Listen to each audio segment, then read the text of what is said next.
Coming to you direct from deep underneath your favorite Japanese wrestling arena, it's time for your high-speedy, strongly styled, fighting spirited, secret handshaking, wink wink nudge nudge, lethal dose of female professional wrestling, primarily in the land of shoguns and rising suns. It's time for you to remove your blindfold, accept a complimentary fruity drink that's totally not sus at all, and learn from our inside terminology, because you, our friends, have nearly willfully accepted the invite and have joined our cult of Joshi.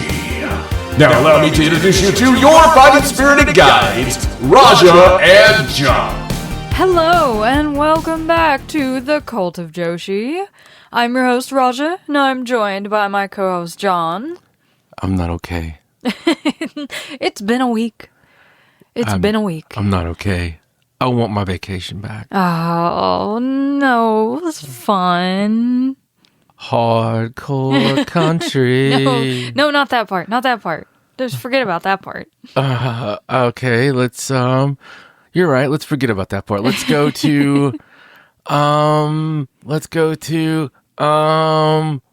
give me something else. What about, there was that first night of Stardom. Oh, no, not that one. No, we won't talk about that. Not that. What about the first night of WrestleMania? Oh, yeah, that definitely happened. It did. And the second night. Yeah, there was the second night. The second night, there no bad decisions there. No. You know, it feels like when you got the best of intentions and you go out clubbing and you wake up the next day and you think about how it all started and where it's now at. Right. Those two things are not aligned. The last 5 days have been busy, full of wrestling. And you're right. It started off with the best of intentions, didn't it? It did. I mean, the very first show we got to see was AEW Dynamite on Wednesday. That was great. Okay, that's like starting off on the best note possible. It was like an all-timer. We should have known it was going to be all downhill from there. It was an all-timer that was mutually and universally loved. Mm-hmm. You know, like even the grifters were like, yeah, we're going to stop grifting.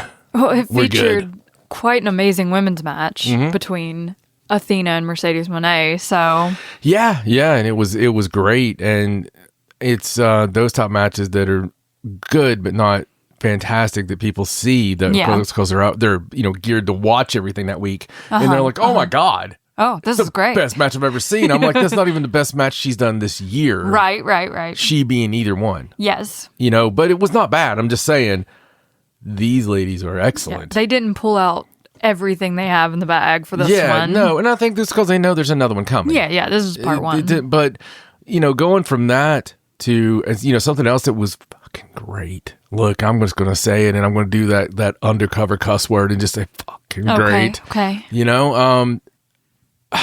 Our girl that we've talked about since watching the protest. Not the protest, not like that protest, but the professional test. Watching Senka in there with Aja Kong. Oh my god. And people not knowing but seeing something. Yeah. And I think a lot of people, to be fair, a lot of people in that crowd, they knew Joshi, right? They knew what they were getting into. A lot of them did know, but then there was that people like, well, hunky dory, Jimmy, we're here at WrestleMania week. What are we going to do? Well, let's go see this, Right. There's girls in that one, right. Whatever brought them there. Yeah. Seeing people go insane from doing, basically, come on, that's kind of the spot, right? I mean, it's like the young girl kick out. Yeah. It's the bridge. It's the, I'm going to overpower and show, I might not win, but I'm going to show you my strength. Right. And now, granted, Sanka does it better than anybody I've seen since. It was so cool, just the whole story of that match. Anybody I've seen since 1994 All Japan Women, you can fight me. But I'm just saying, she's, God, then in the way the crowd came up, and I know we'll talk about it, but you know what? We'll talk about it again. Yes, it deserves it. And that's fine, because I'm going through these, but Stardom Day 1, no. Yeah, no. There's a few reasons. Again, not a terrible show. No. But it wasn't our Stardom. Right. It wasn't the representation of Stardom you kind of want. For new people. And we tell people all the time on this show, and you guys know if you listen, we're going to talk about it, and we'll talk about it more later, but kind of the teaser that we're talking about on that, it's not like a bad match or anything like that.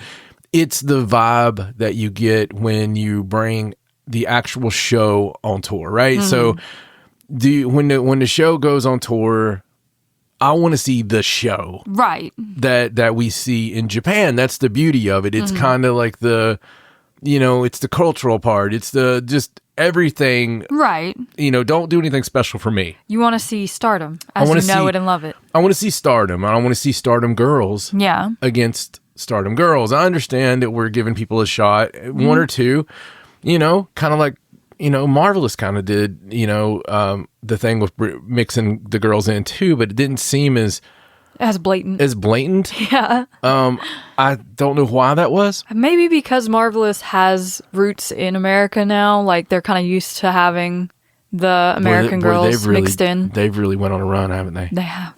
Marvelous has they've really outshined lately. And then of course we get to, and obviously there was a big difference in the two main arenas for the indie shows. Oh my god, it was a tale of two completely different like feelings and vibes, like between the Pearl Theater where the collective was taking place and then the Meet, which was like the smaller arena where Marvelous and all those other people were holding their shows, and it just felt completely removed from one another. It was kind of like the WWE approved indie arena. It's like, this indie arena will be featured on the new 2K game. and the other one is like your traditional, very indie arena.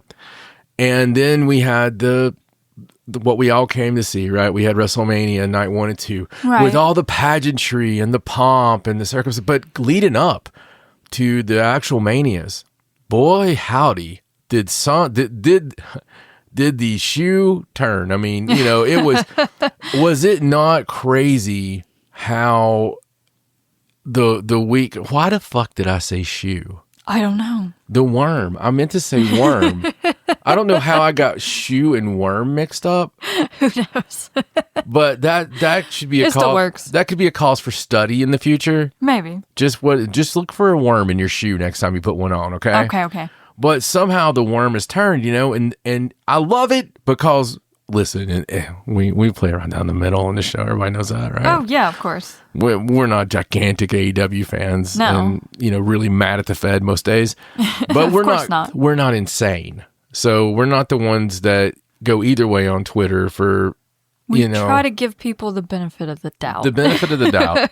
And we do that in like every facet of life. Yeah. And still watch things without hate. Yeah. We go into it with an open mind, like, this could be good. This could be good. And some of it was. Some of it was. Some of it was not. A lot of it was not. So the big complaint we have on WWE is the waiting. There's just so much of it. It's the over commercialization. Yeah. Capitalism of everything. Yeah, of literally like including people's gear that they don't get to choose because they're told what to wear. It's like they come out and that's the big difference. Like somebody, I think we were talking about it because we didn't want to seem a certain way, even amongst ourselves. We were discussing Will Ospreay. Yeah, well, I think it was, you said, well, our guys wear video game stuff too. Yes, and it's like they do. It's like, but they do it because they play video games and love. Like a lot of them will do it for free. Yeah, the difference is Adam Cole didn't come out wearing the Witcher gear with a Witcher themed graphic where they said The Witcher is on sale now like 40 times. He just wore it because he loves The Witcher. Right, and they didn't have somebody on commentary pretending they play the game. Right. Reading through the lines. Can you imagine Tony Schiavone, talking about Witcher characters? Just like he's like, that Yennefer. Wow. I think he would though. Probably. To be fair, he would totally be a Yennefer fan. Yes. But there's a difference there. And I get it. You're making money. Awesome. And that's more for the boys. You would think. And that's great. But there's the waiting in between match times. There was a wonderful X account, and it's basically, I think it's actually called like WWE wait times. Yeah. and we'll link it. Tell you what, we'll put it up somewhere because I'm sure I have that wrong. But that's basically what it is, and the whole account is just like how long it took from between matches to the next match. Yes. And it was It's like 17 minutes or one can only play so much Clash at the Castle. In between matches. Right. Yeah. I mean, it was pretty insane. So that, and then the selling, when you do a move, you wait till every camera gets your emotional response, which is great. Like, I love selling. Yes. Love selling. Is great. Don't have to have that damn much of it. But sitting there looking angry for 2 minutes. Perfect. Yeah. So even with all that said, our mindsets went into this expecting that. Yeah. Just that. Right. Yeah. So, and we were doing well. And then there's just the shit that doesn't make sense. Yeah. It comes to a point where even we're like, oh, okay. And it's a big thing that Raja and I both, and not to speak for you, but we've previously discussed this, we're not big fans of hypocrites. Yes. So, going back to my musical days, I think half of my first little indie album I wrote was about hypocrisy. And it's a hot topic. Yeah, it was a big deal to me then, now, and forever. Yes. Together. But, Together's right after this week. Yeah, it was just thinking about the fact of how would this be perceived if this were to happen in Jacksonville? Mm-hmm. That's fair. That's a fair question to ask. Would they completely go bananas about this? Would, you have people that can't wrestle anymore, should never wrestle to start with, on their podcast, just completely belittling it and going crazy and going nuts. Would you have every UK accented YouTube show that gets their show out earlier, which is still my prevailing theory on why most of your YouTube successful wrestling YouTube sites are British. Right, because of the time difference. Because they're ahead, right? So they're going to get it up early. But regardless, a lot of those have shifted, Yeah. And of the fans, the regular Joe, and there's some people that work in my Bruce Wayne job that work for me, that I'll go into those stores and they'll just start talking to me about WWE, right? Right. And they don't know crap Japanese about anything else in wrestling. No. And they only know about WWE for like the last 2 years. Mm-hmm.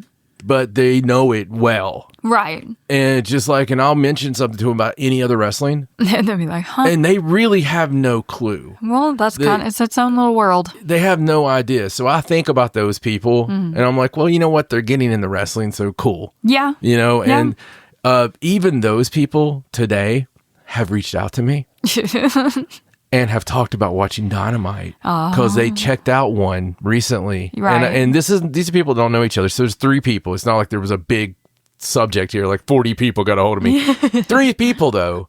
That's something. That were in 3 different stores that have no idea about the other one's existence. Right. Have all 3 reached out to their boss. And like, you know what? And talked about their anger at Cody Rhodes looking like a jerk. Yeah.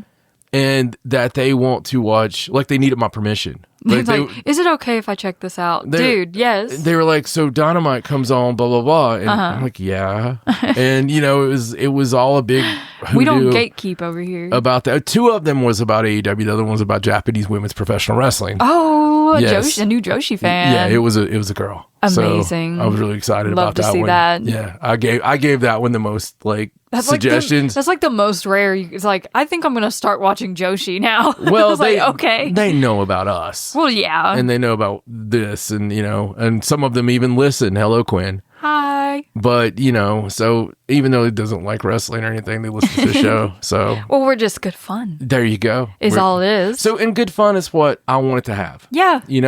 We always go into WrestleMania week ready to have a grand old time. So I did have good fun during some of the things that WWE would have recommended or wished I didn't have fun during, like Charlotte's match. Yes. With Tiffy Tom. I did too, yes. Yeah, that was fun. And I thought the match was good. Me too. A lot of people. It was a fine match. A lot of people have been down on that match. I thought that match was good. I liked that match. Yeah, it was, we were invested. And night 1's main event, I thought was fantastic. Just from the overbooking ridiculousness of it. Oh, I enjoyed the heck out of myself. It was so much fun, even though Paul Heyman had to waddle into position and you could tell. It was very telegraphed. If you'd ever watched wrestling before, I'm pretty sure like the cats who have been in the room during wrestling were kind of like, meow. They knew it was coming. Here it comes. Yeah, here it comes. It's going to be a nut shot. But I thought that was so crazy that it was great. It was really good. Yeah, it was better ending than night 2. I mean, that's what we're on about, right? Right. So night 2 somehow, and we don't usually talk about this stuff, but it's WrestleMania. Yeah, it's WrestleMania, guys. Night 2, we had an incredible women's match. Oh my God. A women's match in WWE that I would rival against AEW. I would rival against some Japanese matches. Yeah. It was great. It was a great match. It felt like a real wrestling match because of the speed. Yeah.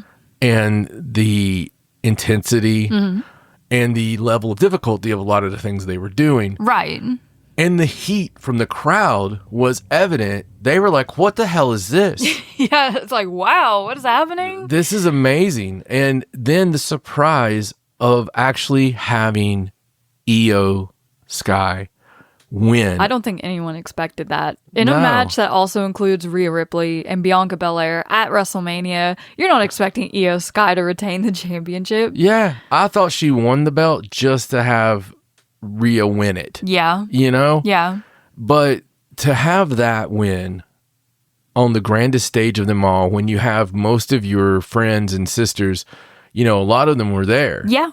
And got to see it live. Yeah. You know, there's a great shot of Kairi Sane in the back crying. It's a great moment. It was my favorite moment. My favorite match of both nights combined. Like, just match-wise. Oh, yeah. I mean, it was amazing. It was great. It was awesome. It was a wonderful moment. That was cool to me. You know, night 1 was the women's match for me. Yeah. Was the Charlotte Tiffy match. Shocker, right? Yeah. But then we go from that, which... It opened the night, the triple threat. The women's triple threat was the first match of the night. So we were set up for disappointment right off the bat. Yeah. And, you know, it's about half the card was good to decent. Yeah, yeah. And then it went... And then it took a sharp turn. For me, it was during the AJ Styles match. Yeah. When Logan Paul, for as talented as he is, and he is talented. Yes. His raw talent. It was something in that match, and I've worked with AJ several times. You know, AJ Styles, I'm going to tell a memory of AJ Styles that I probably shouldn't tell. Might as well. We're here. So, after a match in 2005 in Bristol, Tennessee at the Armory, my guy, and I believe this was a show that I had AJ on. I booked some towns. And I think this was one of my shows. It may be not, but it was either a show I wrestled on or a show that I booked. Regardless, AJ was in the hallway, and Steve Fury, my guy that I trained from grasshopper to 6'7" giant, he wanted a picture with AJ. Yeah, it's AJ Styles. Even in 2005, you wanted to get a picture of AJ. AJ was the top worker in the planet. Right. In 2005. Right. So, you know, he wanted a shot with him in the hallway. And when I was getting ready to snap the pic, he looked over at Steve, who stood a legitimate 6'7". Yes. He looked over at Steve and he's like, hey, can you take your shoes off and kind of bend your knees a little bit? And Steve's like, sure.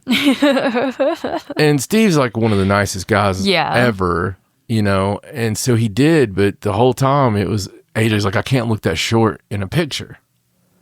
But you are that short, my guy. And, you know, that never bothered me with a performer. Yeah. Never. I mean, it's not one of the, even like Gresham or somebody, their wrestling takes up for that. Yeah. AJ Styles already had on this pedestal. Yeah, but like your size doesn't matter if you can wrestle. Exactly. And it didn't matter. you know, but that's not saying anything about him. Seems to be a wonderful family man and all this stuff. Yeah, he seems like a great guy. But that came back to me for some strange reason during this match. That came back to me, and I was thinking, man, like, wow. They kind of treated him like the short man in this match, didn't they? Yeah, I think that's, It probably didn't help that I was going on the whole time about the story they could have been telling in the match, like while the match was going on and just being mad about it. Your story was awesome. I was like, they have the perfect opportunity here to, like, Logan Paul comes out to a song talking about how humble he is, right? When he's obviously not. And they had this whole setup where they could have had AJ Styles humble him because he's the experienced veteran. He could have used tricks that Logan Paul doesn't know and be able to get one over on him, put him in his place. That's not what happened here. No, it seemed like Logan was a smarter wrestler. It did. It seemed like Logan Paul outsmarted AJ Styles and beat him. So I was just like, this felt pointless. Yeah, it really did, and it didn't do anything for anyone. No. You had the Karrion Kross part, where he tried getting AJ to use the Nux, and he wouldn't do it, which I like a lot more now than I did at the time. we'll get to that. But then the main event. Fast forward into the main event. All the if we must, all the hobbabaloo that's built up to this. The fans have been turning on Cody a little bit, as they will, going into this. It happened in AEW, and it's happening now. I want to blame both of those on, how the booking happened. Now, Cody had a lot to do with the booking for himself in AEW. Yeah. He kind of booked himself into a circle there. He kind of did that with something stupid with the world title and, a bunch of different little things that happen when you have stroke. Right, when you have creative control. Right, creative control can be a disaster. Yes. And it seems like more times than not. Most of the time people can tell when you're putting yourself in these positions. Right. Or for either your detriment or your success. And for Cody, it was his detriment. He was terrified people are going to compare him to Dusty. Yeah, so he booked himself like very weekly. The part that people miss about that is being alive during Dusty's booking run. Nobody talked about Dusty being the booker. Right. Okay, in real time, everybody, when Dusty would come in an arena, they didn't give him mixed reactions. It was throwing their babies in the air because Dusty came out. And if Dusty was on a card, you knew you were getting an A+ card. Yeah. And everybody loved Dusty. It didn't matter what he looked like. It didn't matter anything about that. He connected with the people. He had the promo. He had the presence. Right. And there was something special about Dusty. When I met Dusty Rhodes at a wrestling event, there was something about him that was like a deity. Right. Like it was just that kind of presence that we've talked about before, people having or they don't have. Flair had it. Dusty had it. There was several people that had it. Yeah. And, but they didn't bitch about all that stuff that people worry about now. Yeah. So Dusty doing those booking decisions, he booked the hottest company ever at the time. Nobody seemed to care at the time. Crockett was successful in spite of itself. Yeah. Like it was just, they spent money out the wazoo and bought too many planes and booked shows that didn't make any sense from here to here to here to here. Right. But people filled up the damn arenas and watched their TV ratings were incredible. They were crazy. 1986 may be the most successful, just, per capita that of any company outside of anything E's ever done. But the amount of money they put into it was so much less. They were basically ran out of a little like small building out of Charlotte that, with like 6 people in the damn office, so maybe that's the better way to do it. I'm just saying, Cody booked himself into those corners worried about that, but this wasn't his fault. This one. Why was The Rock there? Why was he involved at all? Yeah, to start with, to sort of change the trajectory of this whole thing. And I feel like every time they've had The Rock involved that Cody's looked like a punk. Yeah, because he's gonna give the upper hand to The Rock, obviously. Last year, they changed the booking on the fly. And it lost me then because Cody said one thing and then came back and said another thing. Yeah. and they were trying to fix stuff, and a lot of people were very forgiving. Yes. And they're like, okay, we'll overlook that. That's fine. You finished the story. That's fine. Yeah. We get it. We understand. You were confused, whatever. This time, it wasn't quite as well done. Right. And it got worse because after all this build, everybody expected The Rock to show up. Well, yeah, you kind of do. He's the one that turned John Cena heel, right? Yeah, so he turned him heel, and, he sold his soul, right? Doesn't seem like there was a reason for that now. No. Didn't seem like that really needed to happen. No. He didn't do anything particularly heelish in the match, did he? No more than normal, calling out spots and stuff. But, and we got Travis Scott that come out for a really bad attempt at interference. Yeah.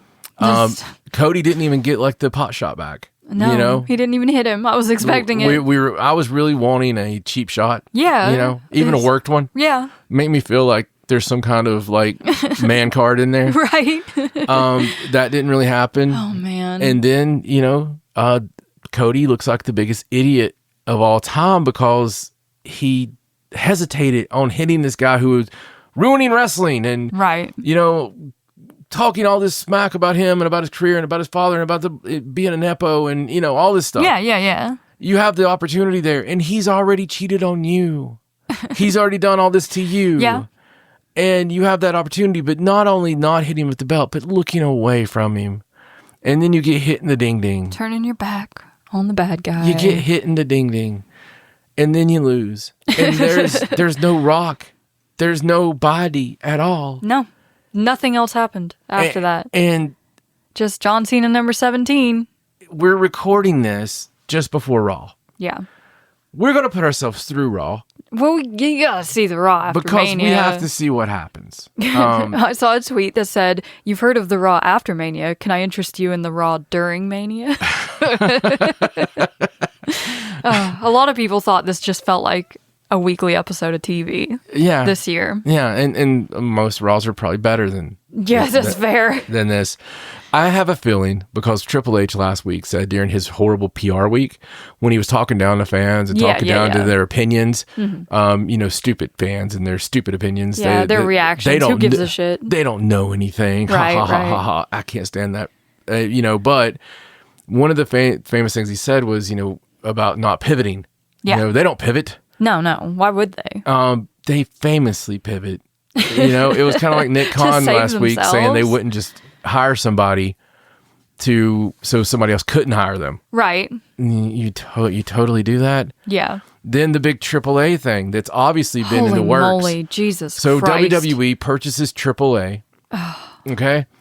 But it's obviously been in the works for a very long time. Well, yeah. Because Conan, the biggest troll of them all, said forever ago, what comes around goes around, part 1, all this. So even back then, they knew it. And when FTR went to Mexico and lost those AAA world titles, to, who was his partner? Oh my God, it's Dragon Lee and... I don't remember, honestly. Yeah, and who it was. It was Dragon Lee, and I don't remember who it was. Great mask guy. Yeah, he's got 3 generations of I don't know who he was. But when they lost it, apparently they didn't know that he was going to announce, basically in ring about his WWE contract. Right. And instantly vacate the belts, which kind of jobbed out an entire company at that moment. Yeah, a little bit. But nobody was real upset about it. And then, Conan the whole time talking to his crowd because, something obviously, Tony Khan obviously seen something on the wall. Yeah. And other than I'm sure he knew to some extent. I mean, in the business world, you got to imagine there's because they shifted whispers. They shifted from AAA to CMLL pretty hardcore. Suddenly. And like thank God because, Arena Mexico, I'm a big Arena Mexico fan, but CMLL has all the lushness and the history and AAA was made to be the alternative and the were the bad guys, not even traditional lucha. This is where Triple H coming out, we're going to be traditional lucha, it's like, do you know what you've acquired? It's like, not actually, buddy, but they're the scary one. Yeah. Doesn't jump off of shit. Yeah, so there's a lot there. There's a lot happening. And there's so much happened this week that is it's mind blowing. Honestly, like it feels like we're in a totally different timeline than the last time we recorded at this point. Well, and the funny thing is, there's rumors about it just being called NXT Mexico. Yeah, of course. I hope that's real. I hope at this point that's real. They did it to the UK. They'll do it to Mexico. It's and of course, kind of like their partnership with TNA. Yes. Joe Hendry had Joe Hendry was on WrestleMania. Yeah, he had his WrestleMania moment in a 3-minute job match to Randy Orton. Oh my goodness. Their TNA. Man, it was crazy. Their TNA world champion. Yeah. So other than that, what a time we've had, honestly. I'll be honest with you, I'm entertained. Twitter is a freaking minefield right now. Oh, yeah. Like the IWC's in shambles. Oh yeah. I don't even know. Like I am honestly really happy that we did get the Io Sky win, because I feel like that saved it a little bit, because she's the first ever Joshi wrestler to win at WrestleMania. So congratulations to her. So let's give it the clap. Way to go. While we're talking about WrestleMania, I just want to do a little compare and contrast, because it just feels necessary at this point. All right. So night 2 of WrestleMania, the opening match, the women's match, Io Sky versus Rhea Ripley versus Bianca Belair, currently, as of time of recording, on Cage Match is rated a 9.13 by the fans. Yeah, very good. Because it was a great match. It was. The main event, Cody Rhodes versus John Cena, is rated 3.49 on Cage Match. That's probably fair. With a similar amount of votes, like 400 plus votes from fans. That's a good sample size. As my love letter to women's wrestling, I want to compare that to AEW Revolution, wherein Toni Storm versus Mariah May, their third and final match, the Hollywood ending, is rated 9.5 on Cage Match. It's one of the highest rated women's matches ever. Honestly. Yeah. The main event of that show, Jon Moxley versus Cope for the title, is rated 3.11. Very similar, huh? It just goes to show, like, I don't know, just the work that these women put in to put on incredible matches, and then the main event goes on with these guys who just, I know it's the title, the main title, and I know that a lot of the times it's more story heavy than wrestling heavy. But even when they do the story heavy, they don't do it very well sometimes. but you have 2 nights of WrestleMania. Yeah. And I don't care if you say it's a second main event or it's a third main event. Right. The last match you put on is the main event. Yes, always. Period. One night should be the women. I agree completely. Like, if you're gonna do 2 nights, why not put the women on top on one night? That match, that triple threat match, could have easily main evented night 1. Yeah. In my opinion. Absolutely. And I mean, there's no reason it couldn't have.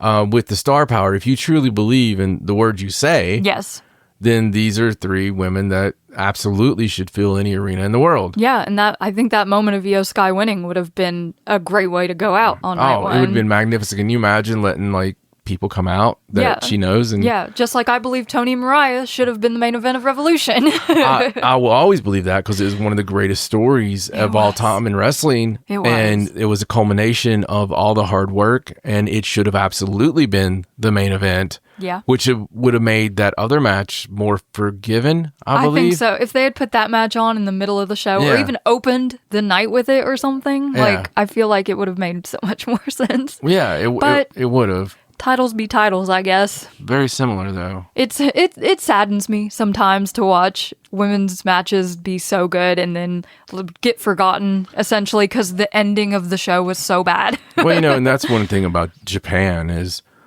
they never downplayed the importance of the women. I know it's been female companies. Yes. But they never went to their diva era. No. There's never been that sort of, like, afterthought of women in Japan. Yeah, they've had lulls, but wrestling's had lulls. Yeah.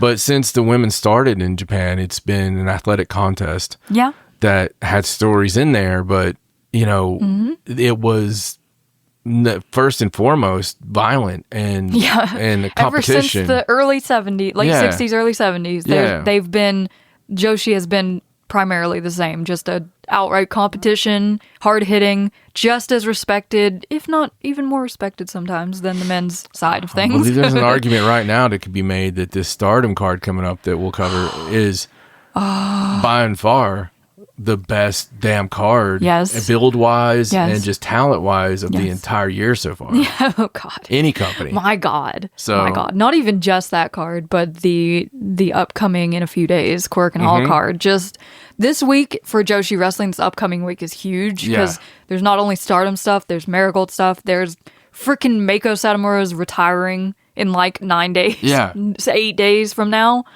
Which is crazy. It's one of the most important moments in Joshi history in a very long time. It is. But why don't we talk about some of the Joshi that happened across WrestleMania week? Because there was quite a bit of it in the 5 days that we watched wrestling. We already mentioned this, not really Joshi, but Mercedes Moné versus Athena happened on Dynamite, which was amazing. Mercedes Moné moving on in the tournament, the Owen. Awesome. To get that match for, what is it? What's the next pay-per-view? Double or Nothing. Yes. I know things. There's been so much wrestling this week. Yeah, you know, my brain's sadly, melting. we haven't seen the Mercedes match in Rev Pro yet. No, there was so much else going on that we didn't get a chance to sit down and watch it. We're definitely going to watch it. 100%.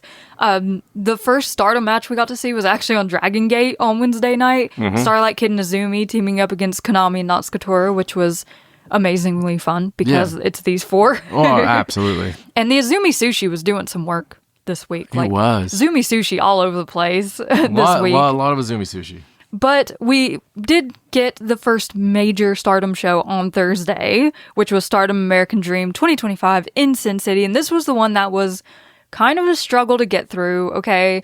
The production value was not very good.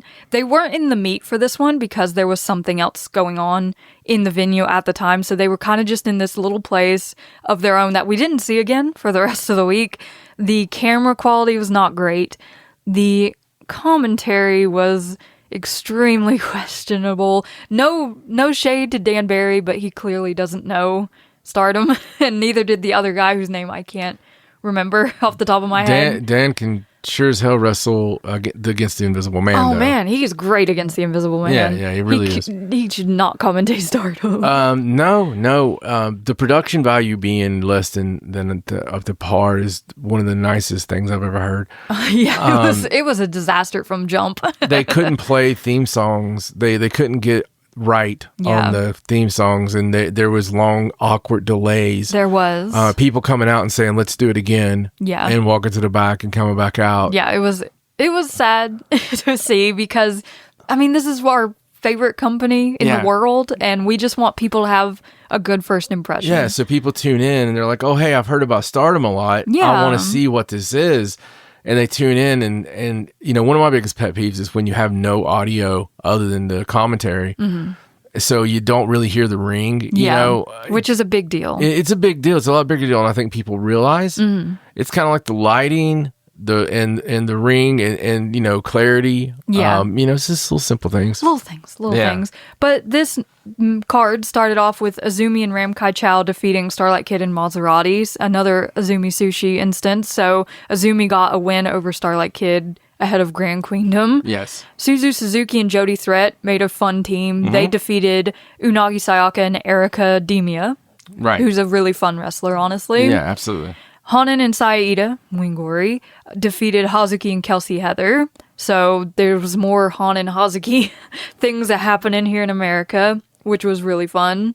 Mina Shirakawa and Hanako, one of Mina's last matches contracted by Stardom, defeated Natsukatora and Momo Watanabe. This was yet another instance of Momo accidentally hitting a teammate with her bat to cause the loss. Yeah, which happens a lot. We haven't seen it in a while, but Momo's been hurt, so maybe that's coming back around. Making up for lost time.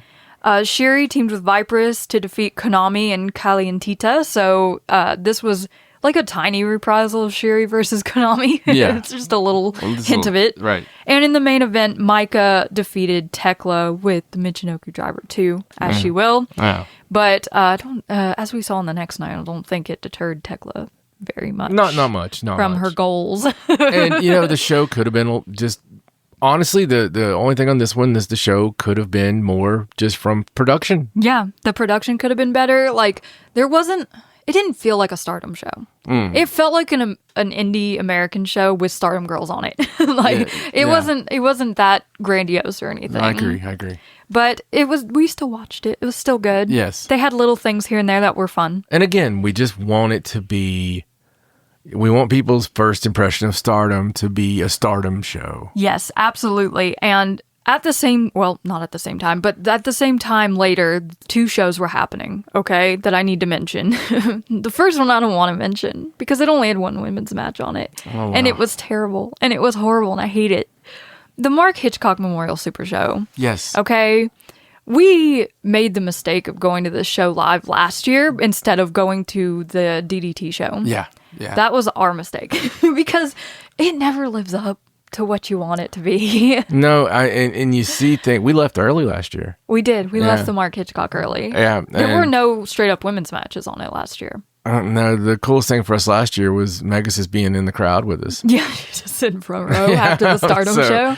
We went because it was in the same building as Stardom. It was right after it. So it was like easy to just stay and watch the next show. So, this was, again, there's stuff that's listed on there. It looks great. And obviously in the past, we've had like the Mike Bailey match that was a match of the year candidate. It's like the one match that we point to. It's the one that we point to all the time. We're trying to save it. To justify ourselves. Oh my God. But, I don't think anyone can justify what happened at this show. Like not only in the women's match, but just in general. So I hate the Dave Meltzer hate. Yes. Big fan of Dave Meltzer. Just lay that down right now.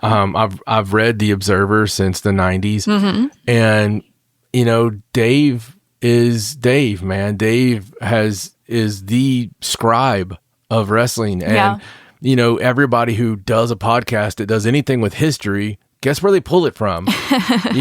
There's stuff from The Torch. There's stuff from these other places, but it's kind of like the paper of record is The Observer.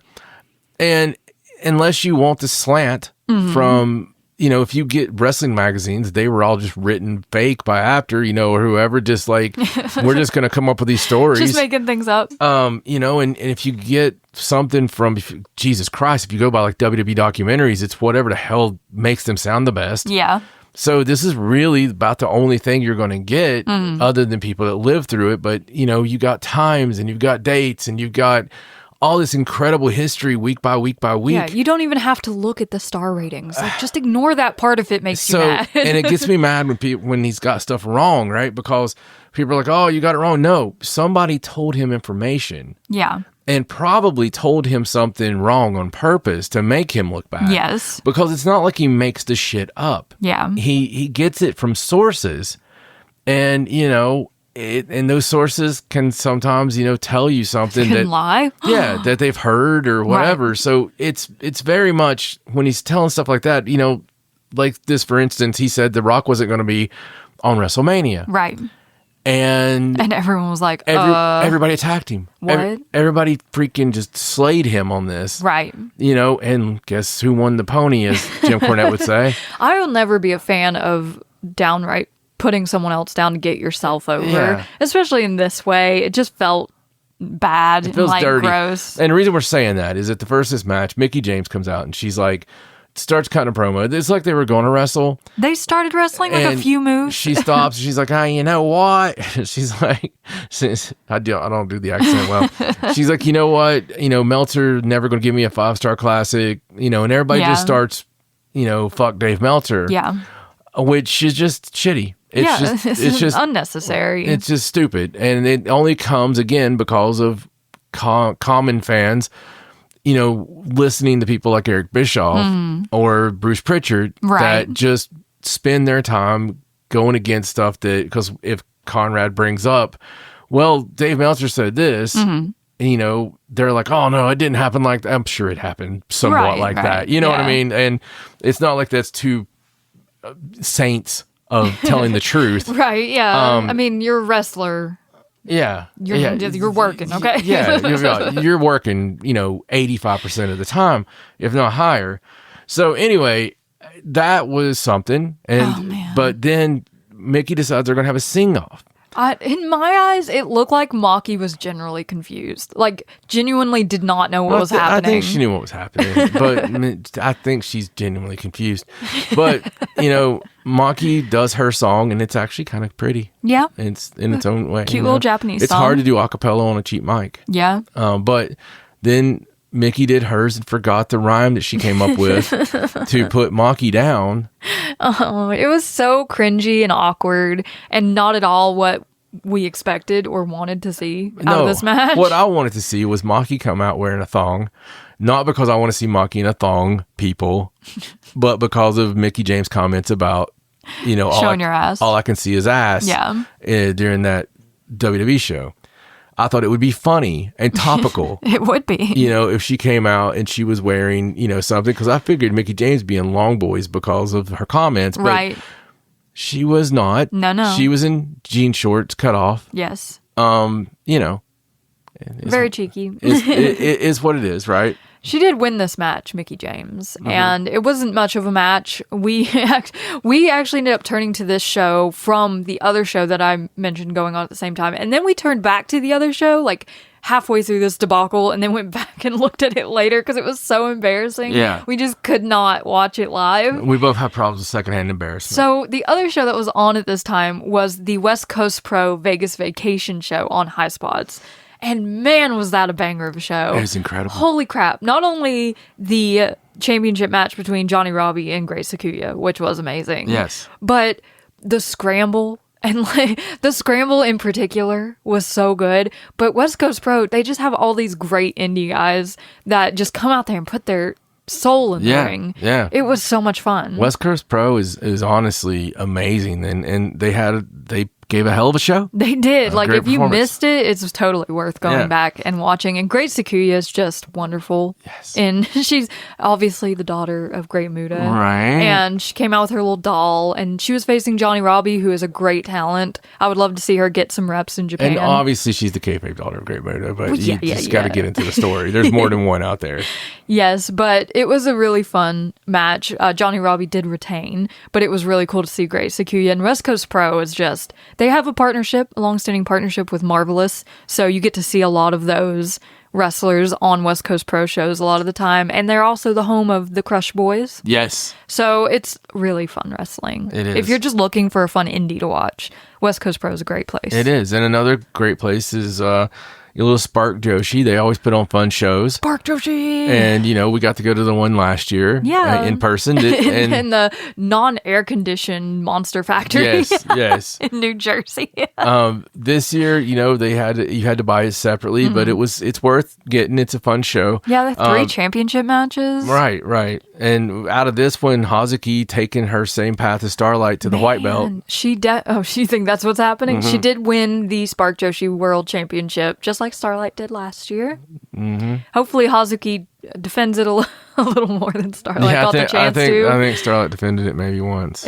She tried, I think. Yeah. But there's a lot of logistical things that happen, like running shows. But it was cool that Hazuki was able to get that championship over Lana Cross. Yeah, and the lady who, their head of Spark is just adorable, like just a light.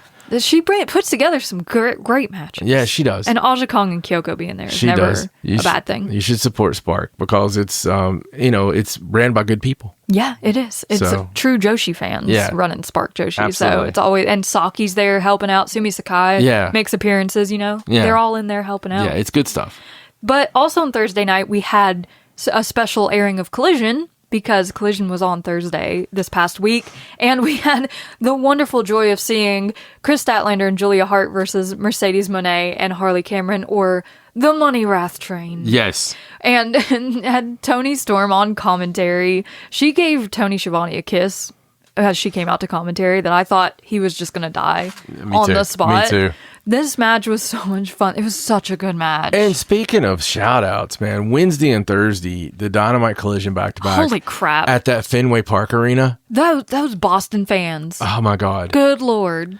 Listen. They were in it. Congratulations, Boston. Seriously. Because this arena, I love Dynamite in these theater top places. Yeah, it's so cool. Just filling up 2,000, 3,000 people, which is all you need for a weekly TV show. My favorite Raws were back when they were, originally there in the Madison Square Garden extra arena, whatever it's called, the Manhattan Center. Yeah. Right. I had to answer that for myself.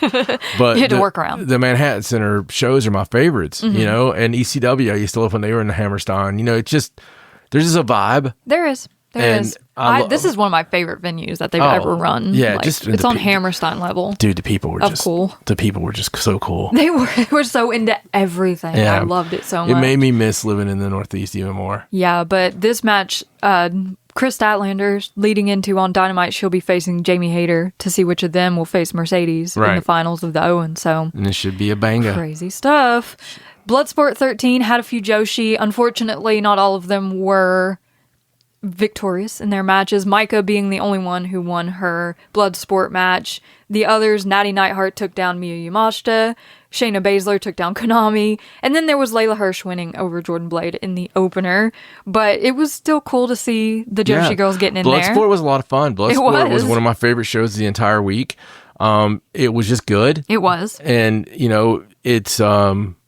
it's interesting. It's different. It gives you a little breath of fresh air. One cool thing that happened with Natty. Yes. So after Natty Neidhart beat Miyu Yamashita, she was outside, walking around, and all of a sudden a young lady comes up and starts jawing with her, and Natty took no business, right? She's still fired up. She suffered no fools, and she pushed her down, and they got into a little brawl, and that person was NWA Ladies World Champion Kenzie Page. Kenzie appears. So, that was really cool. I've got a long history of Kenzie Page back from when she was a youngin'. Yeah. I can't believe how long it's been now, but, so we had those were the days. She defeated me in a match that caused me to wear a dress for 30 days. So she did, yes. Yeah. So I remember that well. Yeah. So do I. Bloodsport was really good. I really enjoyed it. But what happened later that night after Bloodsport was the pinnacle of the week for me. The Marvelous show. It was at 2 a.m. our time. Yes. Okay. And before I get into the wrestling, I just need to give a shout out to Jordan Castle, who was solo commentary for this show and did it on an hour's notice. Yes. Not only that, but he also commentated the next night's Stardom alongside Veda Scott and did an amazing job.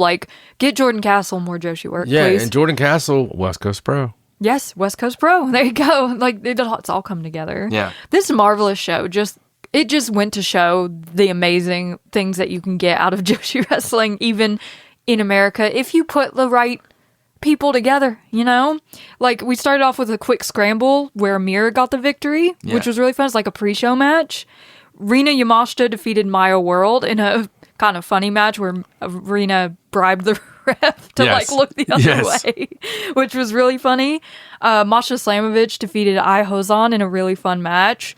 Then Sadie Gibbs, Riko Kawahata, and Maria unfortunately took the loss to Sandra Moon, Unagi Sayaka, and Nightshade, but it was a cool 6-man nonetheless. But I got to see Riko and Maria. Yes. So Magenta. Yes. Then, okay, I'm still in shock over this moment. We already alluded to it. Aja Kong versus Senka Akatsuki. And the story of this match, of course, being Senka is the rookie, and Aja Kong is a legend. And a very large legend, very strong. Senka, the rookie that has really made waves ever since her protest, that we covered on this show. Yes. And, she's had some incredible matches like in Marigold. Yes, the Marigold moments that have kind of put her into the spotlight. Because it was the same kind of just ferocity. And, she's the one that took her warm-up suit off and had her basically the rookie gear, so her singlet underneath. She wears the red singlet, under Chigusa, and they, she just has this intensity and this fire and this love that you want to get behind. Absolutely. And buddy. Yeah, obviously Aja was in charge most of this match, but there was this story element where every time Senka got Aja down and went for her normal cover where she covers both shoulders, Aja just turned over onto her stomach and refused to be pinned. Right. So finally, when Aja was able to get Senka down for a pin, she laid on top of her and Senka just refused. Aja Kong is twice her size. Yeah. But with Aja on top of her, she's turning and twisting to the point that it looks like her head is going to come off. Yes. Just so her shoulders are not on the mat. Yeah, just neck muscles and... Oh, we lost our freaking minds. And so did the crowd. And, yeah. And just they kept getting more and more, and they're chanting, Sanka, Sanka. Oh, it was amazing. And it's just... I still got chills. She's pushing, and she's trying her damnedest. It was amazing. It was just so cool. It was so awesome. It was everything about pro wrestling that's good. And Sanka has that fire, and we've said it on this show before, but every now and then somebody comes along that truly embodies the passion of Joshi, the passion of women's wrestling, the fire that burns hotter and harder than the other people out there because they have to work harder, they have to try harder, and God damn it. Sanka is it. This match, for all its short time, and for, you have a legend of all legends in there. You have Aja Kong in this match, and Sanka just giving it all she has. God. She shouldn't even be a thought. She shouldn't be an afterthought, a before thought. She's in her first year. She's still, learning the ropes, so to speak, literally. And this just makes you want to buy the shirt. It makes you want to join the fan club. The biggest Sanka fan in the world. Yeah. It makes God. Croquet a Sanka sweater. I mean, it's insane. It's insane. She's insane, and I love her. This is one of your go out of your way to watch. Yes, it's a short match. You could get high spots and just watch this match, and it would be worth it. It's so good. It's a moment, and my favorite moment of the week. It's a moment by far, and my favorite moment of the week. That wasn't the end of the night. Nyla Rose returned to Stardom for the first time since 2019. Marvelous. Oh, marvelous. I'm all backwards because of the moments. It's okay. It's nice for you to make the mistake. Nyla Rose returned to Marvelous for the first time since 2019 to face Sora Ayame, the other rookie of Marvelous. The blue rookie. Which Nyla, of course, won this match. And then in the main event, Johnny Robbie and Takumi Iroha took on Zara Zakar and Shiri, which was... I'm going to kick your head off match because Takumi and Shiri are in there. So if you were to tell me 3 months ago, Takumi Iroha is going to be on a Marvelous show, and it's not going to be the thing that you're most into. Yeah, I would have been like, you're bluffing. Yeah, you're insane. You're on drugs. You what need to talking about? You need to get help. Yeah. You need to get help. Sanka's just another beast entirely. She reminds me of Takumi in so many ways. She fires me up. I just want to see her all the time now. Yeah, you just took your jacket off here. I did. I'm burning up. So we're in we're in our little podcast studio, and Raj is like, I can't take it. I couldn't handle it. But that was the final nightly show of Thursday night. Yes. But it was kind of like Friday morning, but totally worth staying up late for, honestly. Absolutely. Then the next day, during the afternoon, we had TJPW live in Las Vegas. And this was a fun show. You started off the night with Yuki Arai versus Irisu Endo. And Yuki Arai looking like the superstar that she is destined to be in this match. She did win, which is really cool. Ram Kaichou, Viva Vanna, and Yuki Aino defeating Shino Suzuki, Vert Vixen, and Rika Tatsumi. Because they had to change a card. Yes, this match got a little messed up because Pam Harajuku wasn't able to fly to make the show. So Ram Kaichou got shoved in there instead. Zara Zakar and Maki Ito defeating Raku and Max the Impaler. This was where Pam was meant to be in Raku's spot. For the International Princess title, Suzume retaining over Jada Stone. For the tag belt, Shoko Nakajima and Hyper Masao retaining over Yuki Kamifuku and Wakana Uehara. Yes. And we got to hear the Wakana yells in Vegas, which is really cool. Love it. They added the stipulation of TNA Knockouts Championship to Masha Slamovich versus Miyu Watanabe, and Masha did retain in this match. And then in the main event for the Princess of Princess Championship, Mizuki retained her belt over Miyu Yamashita. In a hell of a match. A hell of a match. That was one of the best matches of the week. Yeah. And, I loved how the crowd was so into it. This is one of those moments where the crowd was totally on fire for this. This did take place in the Pearl with the collective crowd, but it seemed like a very pro TJPW crowd in there. It did. They knew their stuff. Yes, we even saw some Shino flags. Shino. Shino. It was so fun. And then we got the second Stardom show, Stardom American Dream 2025 in Neon City, and this was at the Meet, and it was hundreds of times better than the day before. Yes. It was such a good show in comparison, not just from a production standpoint, but from the matches themselves. I felt like it felt much more like a Stardom show. Agreed. We started off this one with Hazuki teaming with Suzu Suzuki against Mina Shirakawa and Rachel Rose, in which Hazuki and Suzu got the win. Yeah. Which is a big, what's going on here? It is. Is Hazuki potentially jumping ship to team with Suzu? Shiri defeated Kelsey Heather in a one-on-one match. Yes. That was really fun.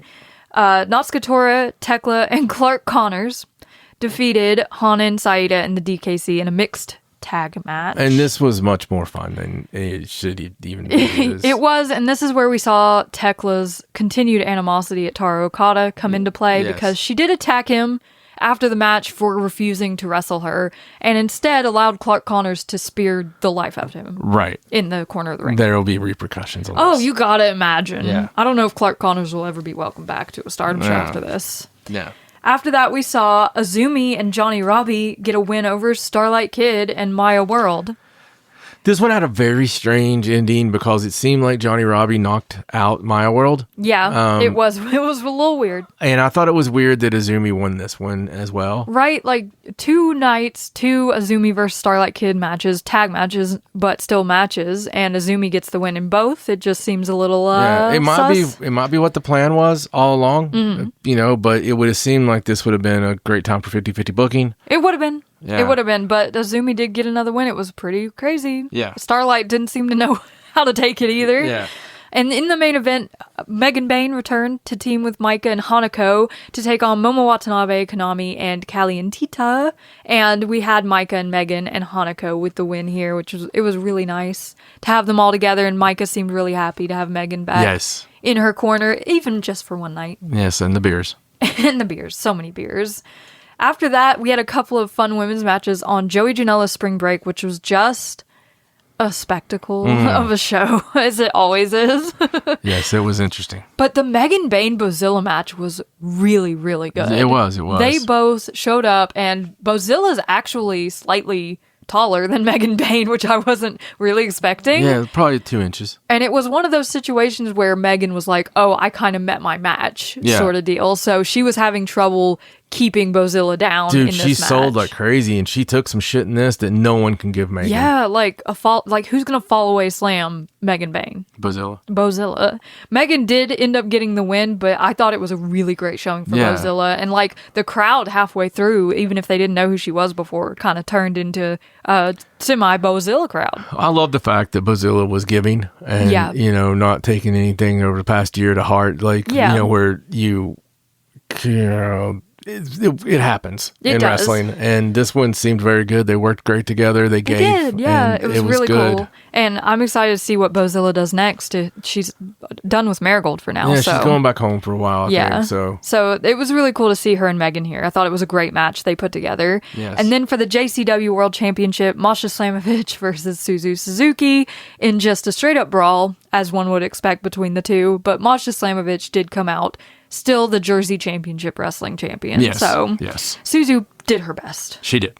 But Spring Break, interesting. Sabu having his last match and all that. Holy shit. It was a fun time. I mean, it was crazy just seeing Sabu, who should not have been out there. No. And taking some of the bumps. I don't know if he meant to take the one through the ropes out of the ring to the concrete with his head busting open, and then the one where they had to send Sandman so he had time to recover. One of the reasons I love Joey is Joey having this way about him that even with everything going wrong, he gets the mic at the end and he's like, it's motherfucking Sabu. I know, he's so funny. Yeah, and everybody's like, oh, it's okay, Joey. Oh, it's Joey Janela. Yeah. And bringing the plaque where he didn't show up last year to the Hall of Fame was so funny. Yeah, it was great. I mean, the Spring Break has been built on Joey versus a old timer since the beginning. Yeah. So it's just a fever dream. A Joey Janela fever dream. And it's great. Listen, man, the show was great. This is the best GCW big production that I think they've had. Yeah. You know, it was really every well time done. they do a big show, something is not right. It doesn't have like the GCW vibe, and this one did. Yeah, this one was good. Sometimes you miss the old days when the wrestling was amazing, but the signal was not always reliable. Dude, we went to so many GCW shows. Love you, Brett. My goodness. After that, on Friday, we had NXT Stand and Deliver, which had a couple of women's matches on it. Tatum Paxley and Gigi Dolan getting the win in a tag team three-way match on the pre-show where Roxanne Perez walked out on Cora Jade to cost them the win, which is crazy. Roxanne, the topic of a lot of discussion this WrestleMania season because of where she was and where she ended up here on this Stand and Deliver show. Yeah, where she was a couple months ago. I know. For the Women's North American Championship, they had a ladder match, and Sol Ruca was the victor on that match, making her a double champion in NXT, which is really cool. It is. And they had the whole Zaruka moment that I think everyone was waiting for in that match. I think it's like we're watching this match specifically to see something between Zarya and Sol Ruca. You know it. And for the Women's Championship, Stephanie Vaquer managed to retain her championship despite being at odds with three other women, Julia, Jordan Grace, and Jada Parker, in it was a great match. Yeah. They put on a great match, but Stephanie is still the champion for now. Yeah, and I was, you know, I was glad to see Julia looking more like Julia. Yeah. So. Me too. But that pretty much brings us back around to WrestleMania. I know we've kind of talked WrestleMania to death at this point, but night one, we saw Jade Cargill defeat her nemesis Naomi, and then Tiffany Stratton retain the WWE Women's Championship over Charlotte Flair. And with all the stuff leading up with the work shoot or the shoot, you know, in the ring with you know, Charlotte and Tiffany. Oh man. Everybody bringing up her boyfriend and all. Nobody knew what was going to happen in this match, and I was on the edge of my seat the whole time. I had no idea what was going to happen. I thought it was a really good match. It was rough at times, but I think it should have been. Yeah, it really it added it to the match, the sloppiness and like the struggle. Yeah. I love that in a wrestling match. Me too. And it's probably why we liked it so much. Tiffany seemed to have lost a tooth or lost a cap or something. Chipped a tooth or something. Something during the match. It did look painful. She had numerous marks and abrasions. During this, so Charlotte put her through the ringer. But you know what? Tiffany stood tall at the end. She did, and she had my favorite WrestleMania entrance with the Barbie Dreamhouse Titantron and the 3 Barbie boxes. It was so cute. Yeah, with the 3D Barbies in there, so you couldn't tell which one was her. Yeah, it was like awesome. They did so many like low key entrances this year, but some people got like crazy ones. Yeah, and I'm glad she was one. Yeah, it was a really cool moment, and I love the match. Me too. And then at night 2, as we talked about. We had the Women's World Championship match starting off the night, Io Sky retaining over Rhea Ripley and Bianca Belair. And we also had the Women's Tag Team Championships, which was another very big topic of discussion in women's wrestling this past week because on night 1, on the pre-show, Bayley was attacked by an unknown assailant, and it was revealed that she would not be able to wrestle on night 2 with Lyra Valkyria. So Lyra needed to find a new partner to take Bayley's place. And that partner ended up being Becky Lynch. Yes. And because of that, Becky Lynch and Lyra Valkyria are now the WWE Women's Tag Team Champions. Right. And apparently they, knew that Bayley wasn't going to be able to be on there for a couple of weeks. Yeah. So I don't know if this is the best way to bring Becky back. You know, it kind of sets her up for failure because there's going to be people mad that this is the way that she returned. Right. And, you know, Becky returning as a surprise when it's not the only surprise really of the night. But also just why not promote Becky coming back? You know, like, I don't know. It seems like it could have been done a lot better. Like, using this whole Bayley storyline, I feel like, made people automatically mad at the Becky return. So, I would imagine that we're going to get Becky versus Bayley. Probably. Is going to be the thing here. Like, she's the one that attacked Bayley. Yeah. It's very possible. It's like, I want my WrestleMania moment and you're in my way, so I'm just going to take you out. Yeah, it seems like the thing to do. And I'm going to team with the other Irish girl and we're going to be awesome. Right, That's the whole thing. And then Bayley's like, well then. Yeah, it seems like the thing that you have to go with. Yes, and after all this craziness, we try to sit down and watch the Clusterfuck Forever show, and it's just, you can tell, okay, people have been at WrestleCon, wrestlers have wrestled 6 matches over the past 5 days, and they just get to this show, and they're just lost. Yeah. They're just having fun this point. They're done. They're done. There's like 100 wrestlers on this show, just in and out. There were some fun moments. I'm still mad that the Up girls were eliminated by WWID jerkholes, but we won't go there. Zeta Steel had a nice little run in the ring, but it's the clusterfuck. What more could you want? There was a baby punted into the crowd, okay? Snitsky. That's the kind of show it is. Yeah, damn Snitsky. But it's a good way to end WrestleMania week, I think, because of the absurdity of it and the absurdity of this week in general with what it's become with all these indie shows and the fact that there are people like us who are willing to sit and watch as much of it as humanly possible. To take vacations and do it every year. Take vacation off work, even if you're not going in person, just to be able to catch all the wrestling. And we're doing it for All In too, except we're going to be there. Oh, yes. The plan right now is come July, we're going to find our way to Dallas, Texas. If it kills us. Yes. Dang it. And it just might. But that said, now that is all over and done with, we are heading into what is the biggest Stardom show of the year. And we're going to do a proper preview of Grand Queendom by itself because we want to talk in depth about all the matches and all the storylines that are coming up. But in a couple days, they also have their Cork and Hall show. Yes. And I'm just going to read the matches that are going to be at Cork and Hall real quick because they're really cool. So they're doing an 8-man, Natsupoi Sariano, Sayaka Aya Sakura, and Sayaka Kurara versus Natsukatora, Ruaka, Konami, and Tekla. Mm-hmm. So Cosmic Angels versus Hate. Right. A 3-way, Momo Kogo versus Yuria Hime versus Fukigen Death. Wonder who's going to win that 3-way. Right. A tag match where Hina and Lady C are taking on Tomoka Inaba and Rana Yagami. Jesus Christ. As a prelude to the Future of Stardom Championship match. A 6-person tag match, Yuna Mizumori, Akira Kuragane and Tabata versus Momo Watanabe, Rina, and Azusa Inaba. Awesome match. Then another 8-man, Maika, Waka Tsukiyama, Hanako, and Rion versus Chihiro Hashimoto, Yu, Eureka Oka, and Yuna. Wow. To Just amazing. Preview the Sendai Girls World Championship match between Big Hash and Big Mike there. Yeah. But it's cool to have the Stardom versus Sendai Girls because part of the story is that Stardom has this haughty behavior about them when it comes to other promotions. Right. Another 6-person tag, Mayu Utani, Hazuki, and Koguma versus Shiri, Hanan, and Saya Ida. Oh. So double prelude, the tag team titles and the IWGP Women's title, and you know it's going to get chippy. It's going to get so chippy. Then Suzu Suzuki with 2 mystery partners versus Mei Seira, Miyu Amasaki, and Kohaku.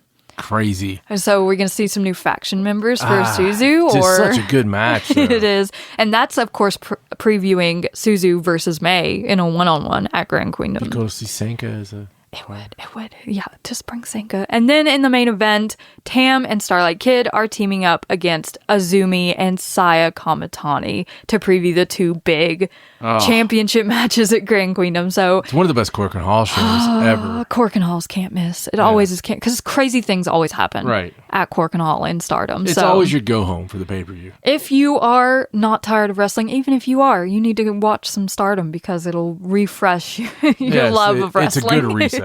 It is. We're so excited, and we will be coming at you with that preview show for Grand Queendom very soon because it's next weekend. Yeah. And we are so excited. It's the biggest card that is ever going to happen ever this year. So I'm so excited. But for now, thank you for listening to the Cult of Joshi. Make sure you're following us on X, on Instagram, on Facebook, at Cult of Joshi. Subscribe to the Cult of Joshi YouTube channel. Leave us comments on this video about what you thought of WrestleMania. Yeah, your opinions. WrestleMania week. What was your favorite thing that you saw this past week? And what was your least favorite thing that you saw? I don't know. Let's start a conversation in the comments. It's more fun that way. It is. But for now, I'm Raja. He's John. So long from the Cult of Joshi. Bye.